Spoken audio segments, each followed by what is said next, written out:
On May 11th, 2013, Cedar Point opened a $30 million B&M wing coaster. At the time of its opening, it would be the tallest, fastest, and longest wing coaster in the world. It would also have the most inversions on a wing coaster with 6, and have the highest inversion at 170 feet. Today I'm going to be reviewing this spectacular coaster, telling you everything you need to know, and breaking down the layout. Gatekeeper stands at 170 feet tall, has an 164-foot drop, reaches the top speed of 67 miles per hour, has 4,164 feet of track, and features 6 inversions. Yes, I know kids. 6, 7. Very funny. So to get to this coaster, as soon as you get through the front gate of the park, you have to go about halfway down the main Midway, past all the arcade games, then take a right-hand turn when you get to Max Air. From there, you'll just have to walk straight and you'll arrive at the plaza. Or if you want to enter through the beach entrance, which is just to the left of Windseeker, all you have to do is take a left-hand turn and walk past Wild Mouse, the Grand Pavilion, and you'll be there. The plaza is one of the best at Cedar Point. It has a cool sign and some big feathers or something coming out of the ground. You can also get a pretty good view of the trains leaving the station and the wing over drop. The queue isn't that fascinating because it's basically just a concrete jungle with a bunch of switchbacks. But you do get to go right under the giant chain lift, which I think is pretty cool. Once you almost get to the front of the line, it will split in 2. This is where you get to decide which side you want to ride on.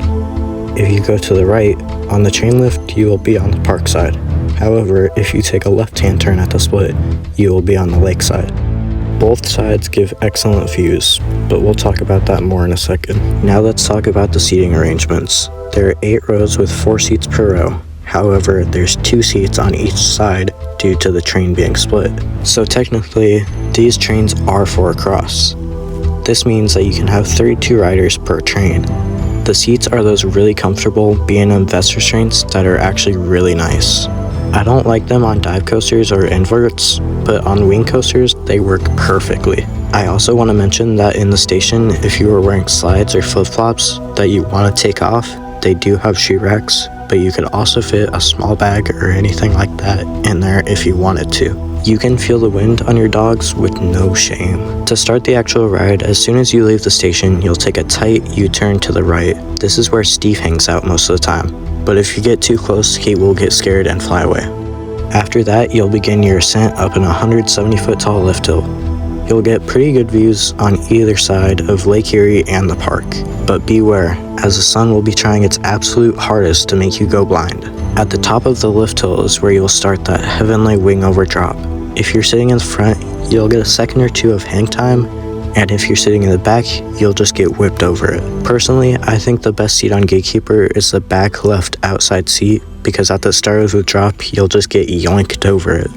Immediately after the drop, you'll go right into the Immelman loop, which isn't too forceful, but it is pretty fun.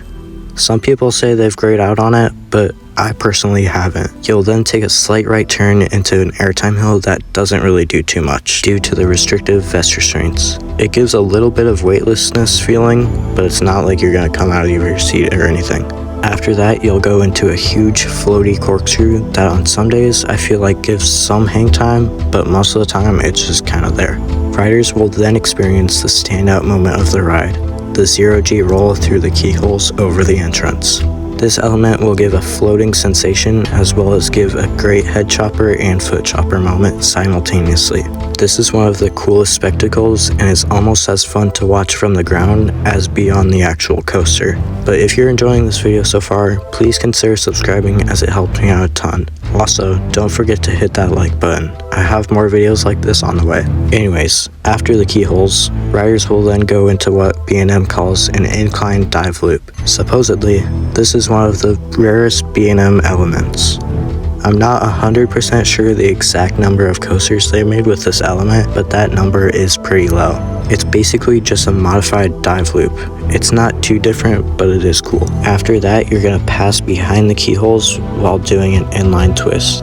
This element gives another good head and foot chopper moment. You're then gonna pop up into the mid-course brake run that sucks every last bit of momentum out of the ride. Riders will then experience possibly the lamest finale I've ever experienced, which is just a helix that you take at probably 10 miles per hour. Once you're done with that, you'll then hit the final brake run, and that concludes your ride on Gatekeeper.